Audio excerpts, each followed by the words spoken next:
इस वीडियो में हम बात करेंगे प्रोबेबिलिटी की। ये हमारा फर्स्ट वीडियो है प्रोबेबिलिटी टॉपिक के ऊपर। तो बेसिकली प्रोबेबिलिटी करती क्या है, प्रोबेबिलिटी में हमें करना क्या है। It is a branch of, you can say, mathematics. It is branch of mathematics. और यहाँ पर होगा क्या, it evaluates, you can say it evaluates, or it is the mathematical description of occurrence or non-occurrence of an event।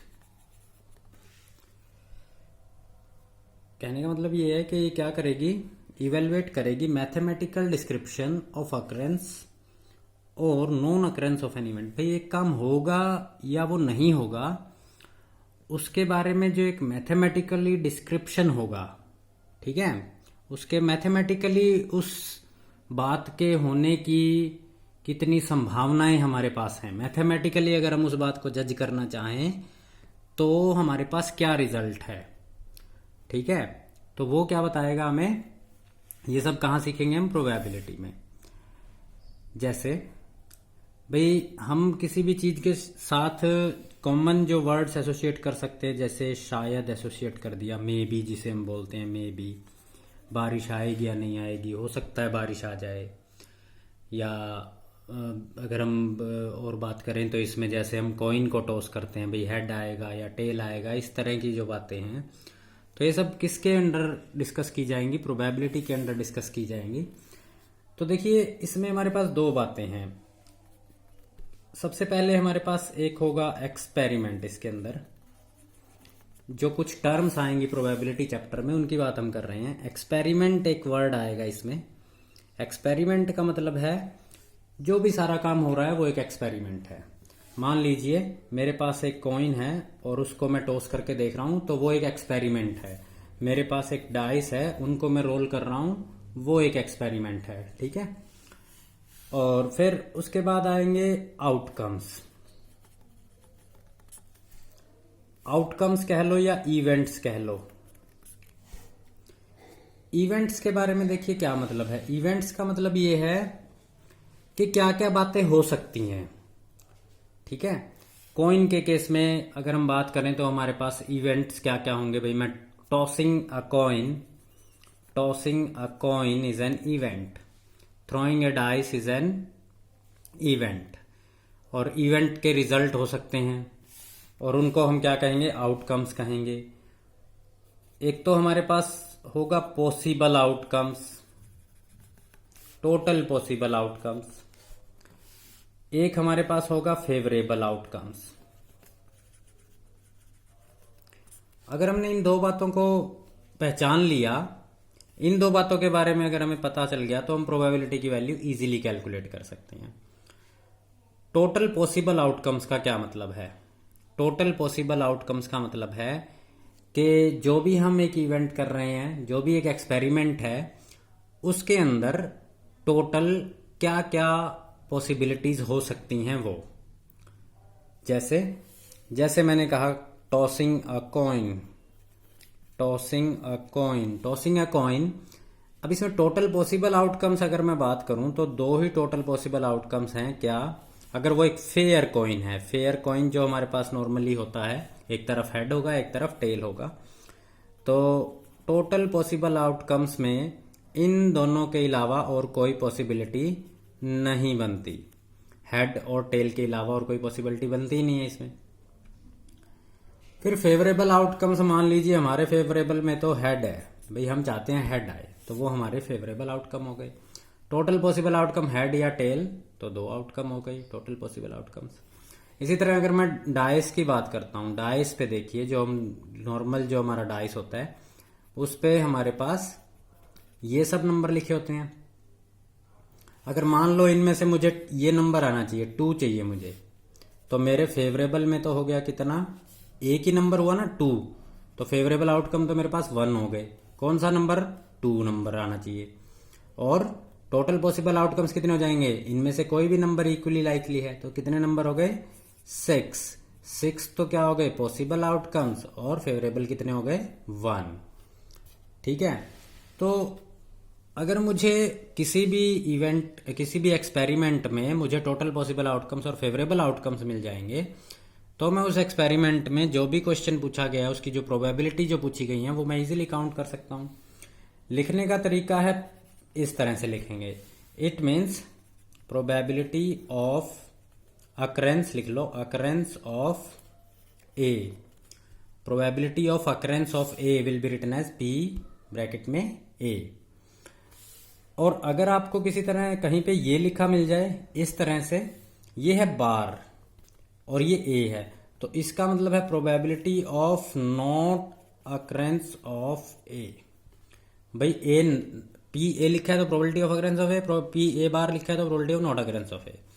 अब इसमें एक आता है हमारे पास प्रोबेबिलिटी स्केल, प्रोबेबिलिटी स्केल हमारे पास। ठीक है, प्रोबेबिलिटी स्केल में देखिए हमारे पास क्या बातें हैं। अगर मान लो आपने कोई क्वेश्चन किया और आपके प्रोबेबिलिटी की वैल्यू मान लीजिए हम कैलकुलेट करना आगे सीखेंगे, अगर 0 आ रही है तो वो कैसा इवेंट है,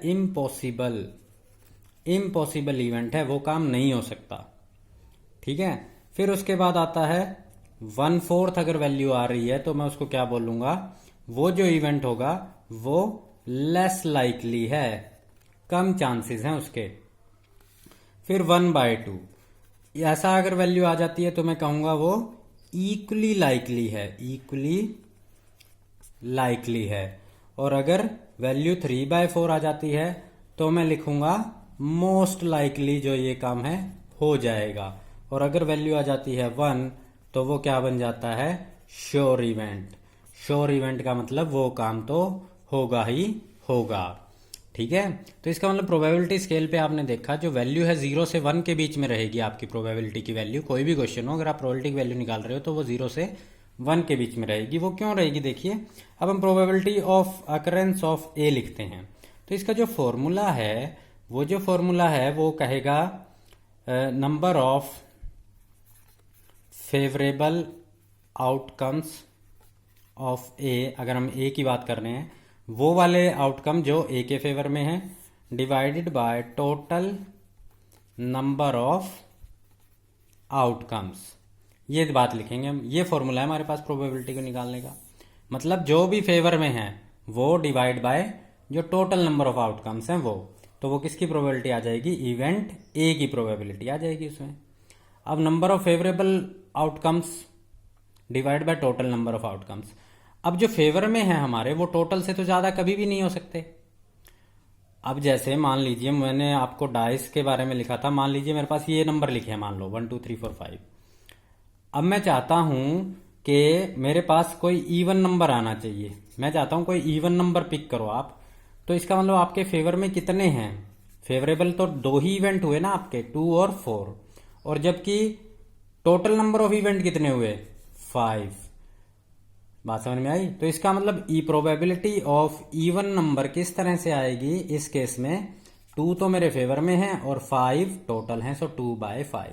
जो टोटल नंबर ऑफ आउटकम्स हैं वो हमेशा नंबर ऑफ फेवरेबल आउटकम से कम रहेंगे, तो इसलिए जो मेरी वैल्यू है प्रोबेबिलिटी स्केल जो हमने देखा वो 0 से 1 के बीच में है। इसका मतलब ये हो गया कि अगर कोई आपको कहे कि मैंने एक event probability of B find किया और मेरी वैल्यू आ रही है 1.5, तो आप कह दोगे ऐसा नहीं हो सकता, बिकॉज प्रोबेबिलिटी की वैल्यू कभी भी 1 से ग्रेटर हो ही नहीं सकती।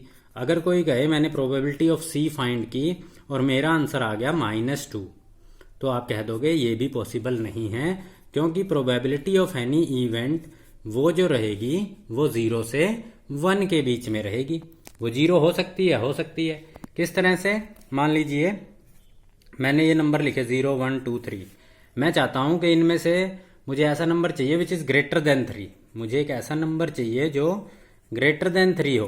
तो हमारे फेवर में कितने हुए, इनमें से कौन सा नंबर हमारे फेवर में है, तो फेवर में हमारे पास कितने हुए 0, कोई भी फेवर में नहीं है।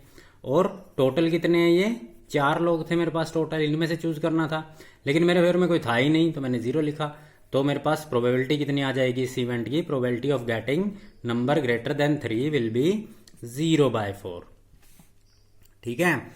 तो 0 से 1 के बीच में आपकी प्रोबेबिलिटी की वैल्यू रहने वाली है। फॉर्मूला हमारे पास ये रहने वाला है, number of favourable outcome divide by total number of outcome. ये एक प्रोबेबिलिटी स्केल है जिसपे हमें लेस लाइकली, इक्वली लाइकली, इस तरह के इवेंट्स का पता चलता है। ये एक नोटेशन है probability of occurrence of A, probability of not occurrence of A. ठीक है, नोटेशन कहा है, ये शो कैसे करना है हमें, रिप्रेजेंट कैसे। तो एक और जरूरी फॉर्मूला इसके बारे में हम डिस्कस कर लेते हैं कि probability of occurrence of A and probability of not occurrence of A will be equal to, किसी काम के होने की और उसके ना होने की प्रोबेबिलिटी का सम क्या आएगा, 1 आएगा। इसके बारे में हम डिस्कस भी कर लेंगे। जैसे हम एक क्वेश्चन करते हैं, एग्जाम्पल करते हैं हम। जैसे मान लीजिए मेरे पास एक डाइस है, डाइस पर हमें बताने की जरूरत नहीं है कि ये नंबर्स लिखे होंगे। तो मैं चाहता हूं फर्स्ट क्वेश्चन में मैं कुछ पार्ट लिखता हूं, find probability of getting number greater than 4। मैं चाहता हूं ग्रेटर देन 4 आए मेरे पास नंबर। तो अब ग्रेटर देन 4 के लिए मेरे पास मैं लिखूंगा, मान लीजिए let A is the event which shows number greater than 4। A एक ऐसा इवेंट है जिसमें मेरे पास ग्रेटर देन 4 नंबर आएगा। तो अब मुझे निकालना क्या है, मुझे निकालनी है प्रोबेबिलिटी ऑफ ए। ठीक है, सो मैं लिखता हूं फेवरेबल आउटकम्स विल बी, कौन कौन से नंबर होंगे ग्रेटर देन 4, ये वाला 5 और 6। तो फेवरेबल आउटकम्स इज 2। और टोटल नंबर ऑफ आउटकम्स कितने हैं, टोटल नंबर ऑफ आउटकम्स कितने नंबर है, टोटल 6 में से निकालना है ना। तो टोटल फेवरेबल आउटकम्स के टोटल नंबर ऑफ आउटकम कितने हो गए, 6। तो इसका मतलब probability of A will B 2/6। 2/6 कितना होता है, 1/3। अब मान लीजिए इसी में मैं सेकंड पार्ट लिखता हूं, probability of not getting number greater than 4। मुझे 4 से बड़ा नंबर नहीं चाहिए। Probability of not getting a number greater than 4। अब ग्रेटर देन 4 में देखिए, ये जो पहले ये चारों नंबर हैं ये क्या हैं, ये ग्रेटर देन 4 नहीं है। इक्वल टू 4 हो सकता है, क्योंकि उसने कहा मुझे ग्रेटर देन 4 नहीं चाहिए। ग्रेटर देन 4 नहीं चाहिए तो इसका मतलब इक्वल टू 4 हम ले सकते हैं। तो इसका मतलब ये जो 4 नंबर हैं ये मेरे फेवरेबल हो गए। फेवरेबल आउटकम्स विल बी 4, क्योंकि 1 2 3 4 चारों नंबर मेरे फेवर में है। क्योंकि अगर 1 आ गया तो भी मैं यही कहूंगा कि 4 से छोटा नंबर आया है, 2 आ गया तो भी मैं यही कहूंगा 4 से छोटा है, 3 आ गया तो भी यही कहूंगा 4 से छोटा है, 4 आ गया तो भी यही कहूंगा कि 4 के बराबर है। क्योंकि क्वेश्चन में मुझे कहा था ग्रेटर नहीं होना चाहिए, तो इक्वल टू वाला हम केस कंसीडर करेंगे। तो फेवरेबल हो गए 6 और टोटल पॉसिबल आउटकम्स कितने हैं, 6 हैं। तो इसका मतलब प्रोबेबिलिटी ऑफ दिस ए बार, क्योंकि हमने लिखा था ए तो कौन सा इवेंट है जिसमें ए ग्रेटर देन 4 आएगा, तो इसका मतलब जिसमें नहीं आएगा ए बार, उसको मैं कैसे लिखूंगा, 4/6। तो 4/6 का मतलब क्या हो गया, 2/3। अब आप देखिए मैंने प्रोबेबिलिटी ऑफ ए फाइंड की थी इससे पहले वाले में, ग्रेटर देन 4 आने की प्रोबेबिलिटी कितनी थी, 1/3। अब मैंने फाइंड किया ग्रेटर देन 4 ना आने की प्रोबेबिलिटी कितनी आई है, 2/3। अगर हम इन दोनों वैल्यूज को ऐड कर दें तो मेरा आंसर क्या आ जाएगा, 1 आएगा। और ये हर केस में आएगा आपका आंसर 1। ठीक है, probability of getting a number greater than 4 और probability of not getting greater than 4, ये दोनों लिए थे मैंने। तो मेरे पास आंसर क्या है, प्रोबेबिलिटी ऑफ ए और प्रोबेबिलिटी ऑफ ए बार कितना आ गया, 1 आ गया। तो इस केस में आपको क्या करना है, इसी तरह से करना है भाई। प्रोबेबिलिटी ऑफ ए और प्रोबेबिलिटी ऑफ ए बार हमेशा क्या रहेगी, 1 रहेगी। मान लीजिए आपको कहता है कि किसी ने एक इवेंट किया बी और उसकी प्रोबेबिलिटी आई 0.25, find probability of not getting B, ये निकालिए। तो इसका मतलब मैं क्या लिखूंगा कि प्रोबेबिलिटी ऑफ बी और प्रोबेबिलिटी ऑफ बी बार ये वैल्यू जुड़ के 1 आनी चाहिए।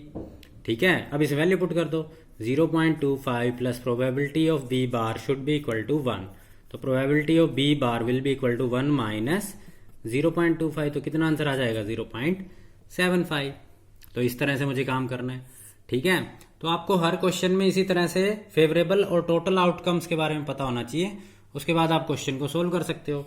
जैसे एक और करते हैं, मान लीजिए there is a bag which contains 4 blue balls, 3 red balls and 2 green balls. इस कलर की बैग में बॉल्स रखी हुई हैं। मैं कहता हूं प्रोबेबिलिटी ऑफ ग्रीन बॉल निकालो। प्रोबेबिलिटी ऑफ ग्रीन बॉल, तो मैं पहले देखूंगा मेरे फेवर में कितनी है।